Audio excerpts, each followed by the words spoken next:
You know what's going to happen, right? Nope. You will not forget everything. Selective erase is what we call it. So you will remember the power, the weight, and all of the other specs of the motorcycles, but You will forget the price. and price you will forget because these two motorcycles have very similar cubic capacity, similar power figures, similar torque figures. But what sets them apart is the price. What if we remove the price out of the equation?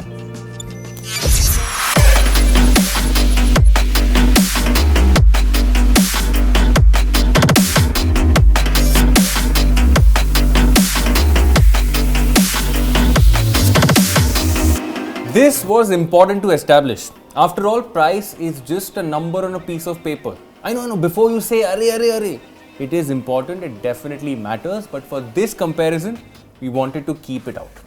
And you know, this actually almost feels like a you asked for it episode, because when we did our research and scoured the net, we found out that you guys, you sitting there, have been asking for and searching for comparisons between the KTM 390 Duke and the newly launched Speed 400.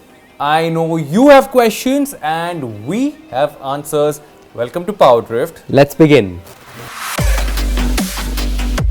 Let's start this off with looks. Now, before we start talking about the looks, I think it's important to remind people that I own a KTM 390 Duke. In fact, I own that KTM 390 Duke.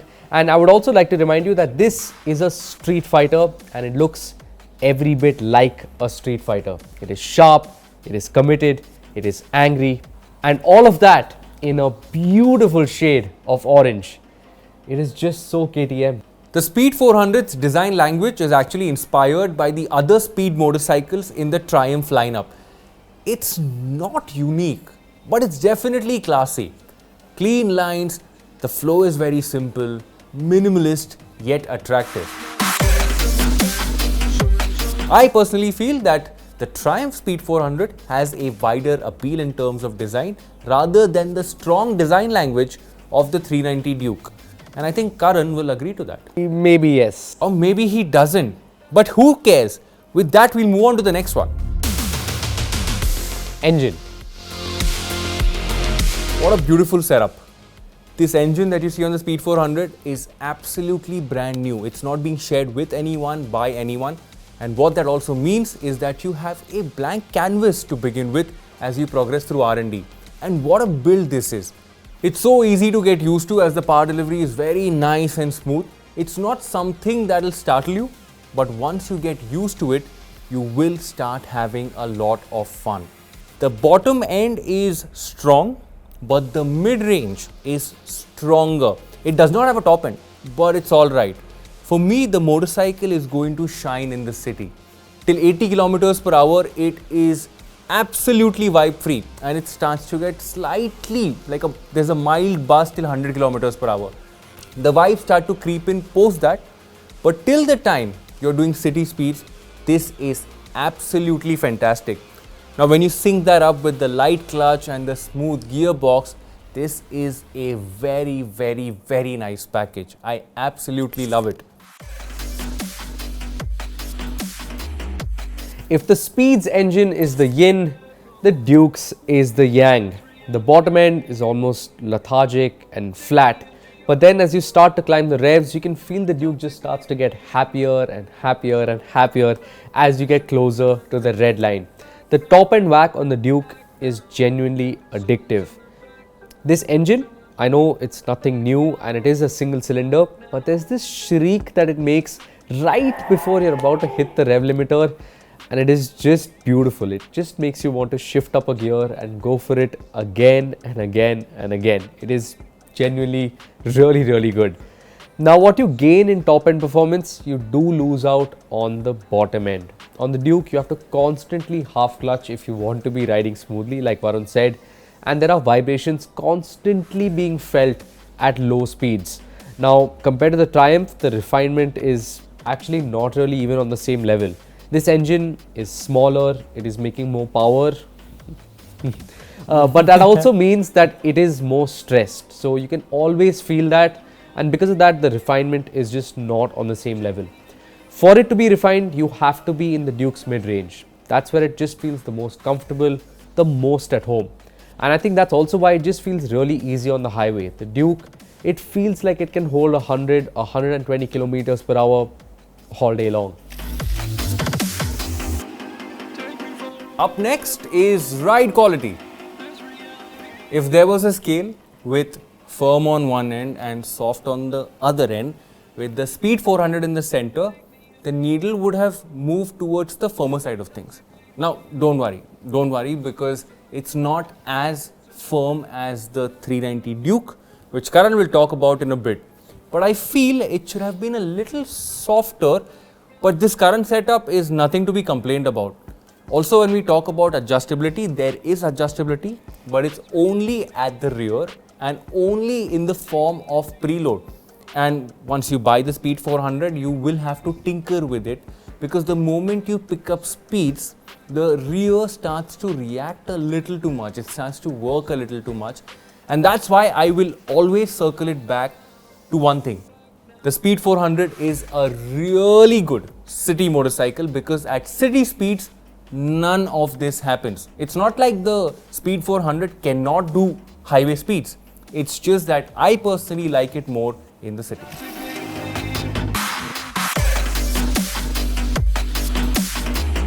Now the KTM setup is actually even more on the firmer side, and you notice this when you're on the highway and you hit a pothole or a bump and the bike just goes bloop, and it's completely fine. It just never gets unsettled, which gives you the confidence to hold those triple digit numbers without breaking a sweat. At low speeds in the city, you can constantly feel the surface underneath you, but it's not uncomfortable. Neither of these two motorcycles are uncomfortable. But the KTM setup for sure is on the sportier side. Adjustability, again, it's only at the rear and it's only preload, just like the Triumph. Next up, we're going to be talking about handling, brakes and tires. Surprising. That's how I would like to start this segment. It's not the longest bike in the world, it's not the shortest, the spec sheet is proof of that. But you know what makes a motorcycle great?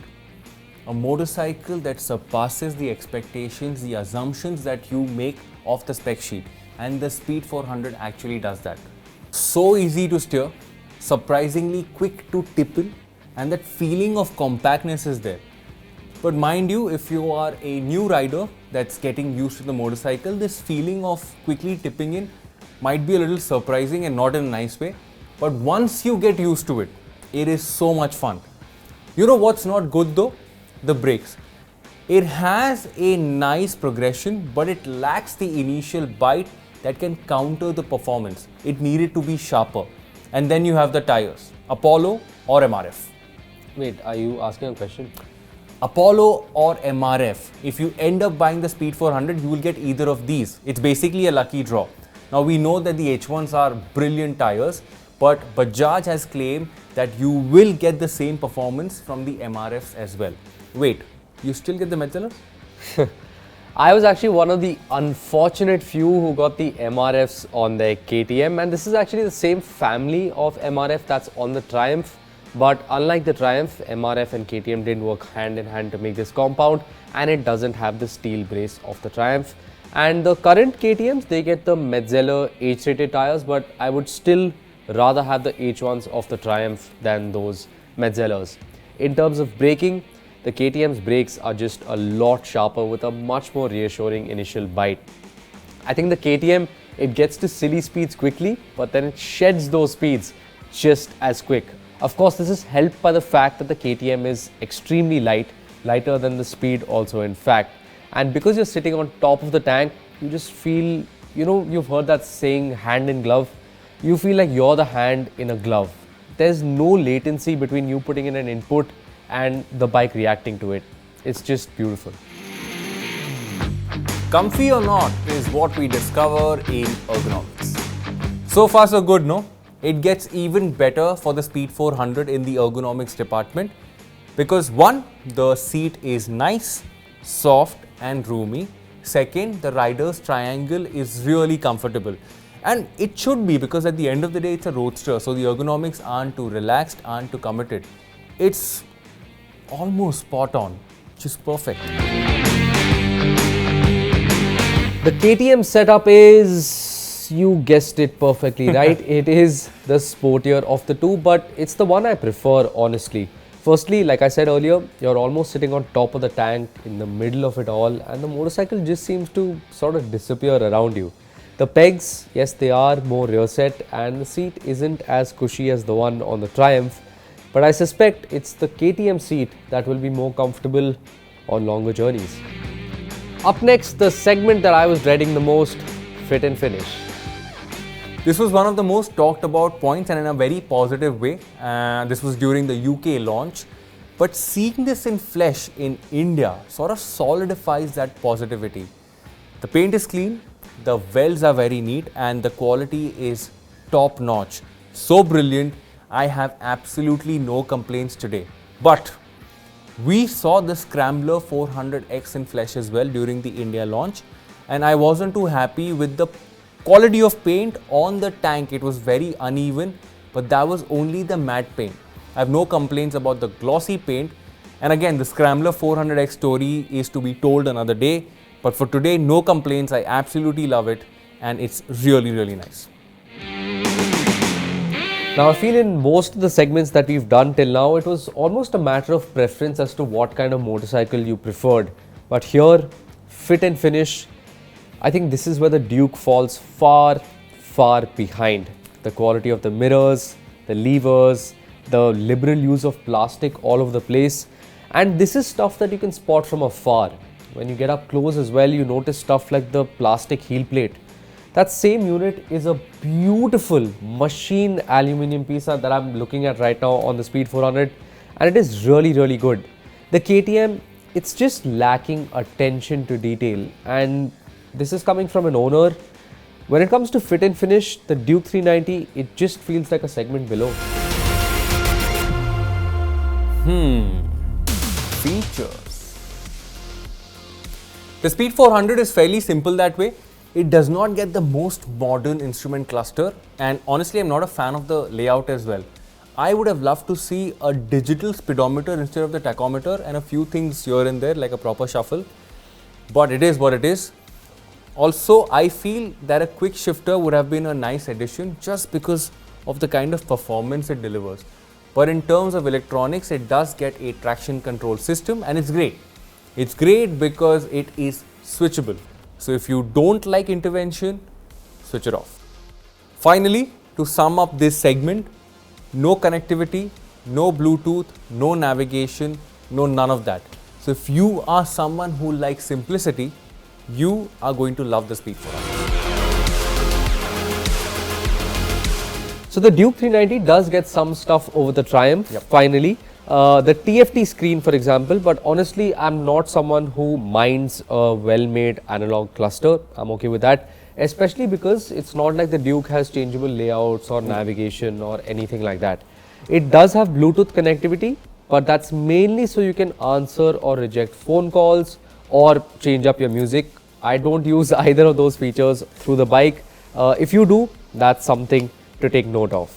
The Duke, it also gets a quick shifter, but as you would have probably heard from many people, it's not the best quick shifter in the world, and I can second that. It tends to not work when you're at full chat, which is exactly when you want it to work. But again, when it works, it works. And as an owner, I'm okay with it just being there for those occasions when I do use it. It's okay. It does miss out on traction control, which is a miss in terms of the safety net, because this is a fast motorcycle and it's always good to have an extra safety net. But it does have switchable ABS. Again, I'm not the kind of person to switch off the ABS and slide my motorcycle, so I don't really tinker with that setting. After that, it's after sales and service. The future looks promising. More than 100 outlets that will open soon, that will cater to the premium Triumph experience. Now, the obvious question on the internet is, how expensive will service and spares be? And the internet has sort of answered this by saying 16,000 kilometers service interval. But mind you, it's either going to be a year or 16,000 kilometers. So irrespective of the big number that you see on the odometer, you will have to get it serviced once a year. I also feel there is a direct connection of after sales service and spares with the price of the motorcycle. But clearly, price is something that you have forgotten and we don't want to talk about today. 462. There are 462 KTM dealerships in India. The newest one just opened up in Leh, and when it comes to reach, KTM is going to have the upper hand for a while. Now, service intervals are 10,000 kilometers or 1 year, which is pretty standard stuff across the industry. And when it comes to service cost and spares, like Varun said, the KTM is just super cheap to maintain. I think it's honestly one of the KTM's USPs. The most important question, who is it for? The Speed 400 is for you. If you are looking at upgrading to a motorcycle in the 300 to 400 cc category that can take you around the city with a big white smile on your face, the Speed 400 is a treat. It's fast but it's not aggressive, it's easy to steer but not scary, has decent ride quality and it's ergonomically comfortable as well. I also want to say that it's fit for someone who has a bigger motorcycle but is looking at a second smaller bike that equals to fun. But like we say, please test ride before you buy a product, and it's no different for the Speed 400. Test ride the Speed 400 as well. And I rarely end up saying this, but I really enjoyed the Speed 400, and I really appreciate what Bajaj and Triumph have done with this collaboration, and I cannot wait to ride the next product, which is the Scrambler 400X. Now, back in the day, the 390 Duke was for people who wanted performance but didn't want to pay for that performance. And I'm really happy to report that that's what has now been taken over by the Triumph. So there's very few reasons you would get the Duke over the Triumph, and I'll take you through them one by one. The first one is availability. Now, we spoke of Triumph dealerships being added, but until they really are added and you have one in your city, the Duke is the one to get. The second is performance. If you want your motorcycle to make you smile, get the Speed, but if you want to be laughing and giggling all the time, the 390 Duke is the one to get. Thirdly, long distance cruising and high speed abilities. They are better on the Duke, but if you really want to be doing a lot of long distance cruising, these two are not the kind of motorcycles you should be looking at. You should be looking at tourers if you want to be touring. Finally, if you've pretty much ignored all the content that we've given you throughout this video and you really want a Duke 390, trust me man, I understand you, but just wait. There is a bigger 390 coming with a bigger engine, probably more power, more features as well. Just sit tight and wait for that. I really hope it's going to be worth the wait. The one thing that we are clearly missing right now is the pricing, because pricing, when spoken about, will put things into perspective. So what do you have to say about that, Karan? What I have to say is that you're getting old and you're starting to... No! There, see? Easy. Wait. Where am I and why am I in these clothes? I'm Karan. He's Varun. He will be okay, and I promise he will see you later. Thank you for watching PowerDrift. What? चलते हैं. किधर? ए गजनी.